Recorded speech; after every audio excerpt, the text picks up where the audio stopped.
Prezados amigos de viagem, bem-vindos aos 5 minutos de técnicas de treinamento. Hoje eu vou falar sobre um método chamado forçado ajudado.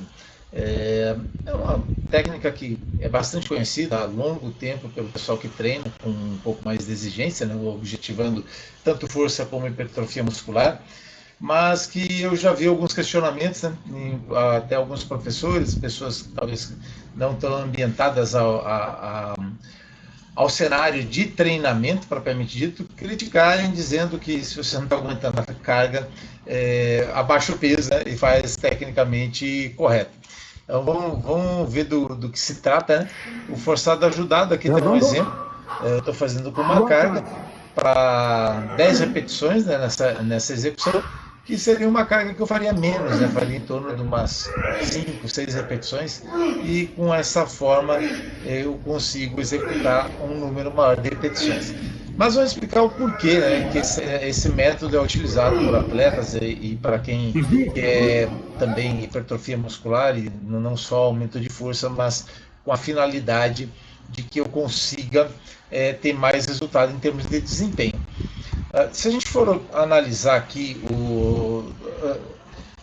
dois aspectos da mecânica desse exercício, né, que é o braço de resistência e o braço de força, né, que é o braço de alavanca, composto por esses dois componentes, eu tenho aqui nessa figura mostrando onde é a distância do eixo, que aqui é o cotovelo, até onde eu estou segurando o peso, que é essa carga perpendicular ao solo, né? E que ela muda esse comprimento aqui, essa distância do eixo até a carga, ele vai mudar de acordo com o ângulo que eu estou executando o exercício. Esse aqui que eu vou mostrar de uma forma bem sintética, no exercício rosca direta, mas isso vale para todos os exercícios, cada um tem sua análise própria. É claro que nós faremos em outros vídeos. Como eu disse, isso aqui são 5 minutos de informação bastante condensada. Se eu considerar essas duas variáveis, né, eu posso fazer um cálculo de qual que é a vantagem mecânica. O que isso significa?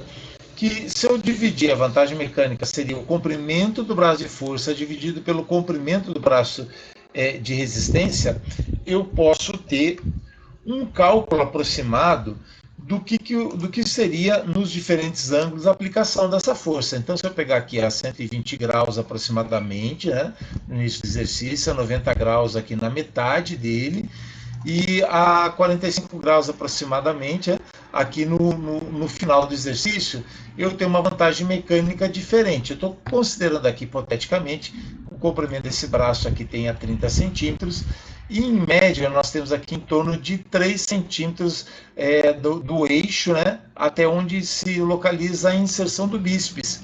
Tá? E aí eu posso fazer o cálculo dessa vantagem mecânica, né, nas 3 angulações diferentes. O que me daria uma vantagem mecânica a 120 graus de 0,3, depois de 0,1 e 0,2 consequentemente. E essas são as cargas aproximadas aqui do torque, né, da força que eu precisaria aplicar, 66, 200 e 100 quilos, que, embora é um cálculo hipotético, né, não é o peso real, dá uma dimensão de quanto mais força eu tenho que aplicar quando eu estou a 90 graus. O que isso significa?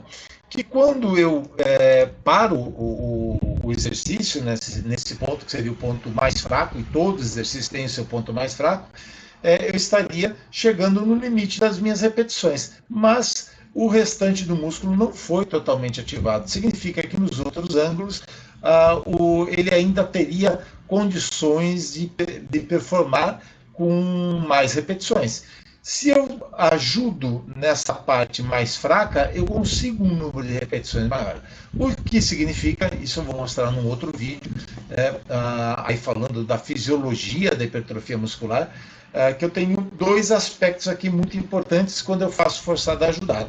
Um é a pressão mecânica, né? Os mecanorreceptores da célula muscular vão ser ativados e com uma carga maior, que eu consigo manusear nessa técnica, com certeza superior ao que eu faria sem ao auxílio do meu companheiro de treino. E o segundo fator é o fator metabólico, né? Quando eu aumento o nível de estresse fisiológico, onde a acidose metabólica ela é aumentada, tem uma associação com a hipertrofia muscular. Isso eu vou mostrar depois num outro artigo, vai ser os outros 5 minutos de fisiologia. Então, eu tenho uma vantagem quando eu uso esse tipo de técnica. Mas um aspecto importante a ser considerado é a questão fisiológica do comprimento do sarcômero. Aqui do início do movimento, quando ele está distendido, até o final do movimento, né, quando ele está encurtado ao máximo, eu tenho uma redução da tensão possível. A curva de tensão ela muda de acordo com o comprimento do sarcômero. E quando eu estou no final, obviamente, lá os 45 graus final do movimento, eu consigo gerar menos tensão. E no início, se eu estiver com hiperextensão, como eu consigo fazer, por exemplo, no banco Scott, eu tenho uma capacidade menor de gerar tensão do ponto de vista fisiológico. Isso significa que quando eu faço essa combinação, voltando aqui no exemplo que eu estou utilizando, quando eu faço essa combinação do forçado ajudado, eu ativo o melhor desses dois mundos, né, do aspecto mecânico e também do aspecto fisiológico, levando o músculo a um nível de estresse maior. Ainda eu acrescento mais um fator importante, que é a segurança do treino. A gente pensa muito só em parar o peso embaixo, não é somente isso, né? O start, a arrancada do movimento com o peso estacionário sobre a articulação numa posição que ela está mais vulnerável, que está hiperestendido o músculo, em uma posição de pressão maior das articulações. Esse início com a inércia do peso parada sobre o atleta, o executante, né? Ela tem um risco maior de lesionar as articulações. Então essa técnica também se aplica a isso. Um grande abraço e até os próximos 5 minutos de treinamento.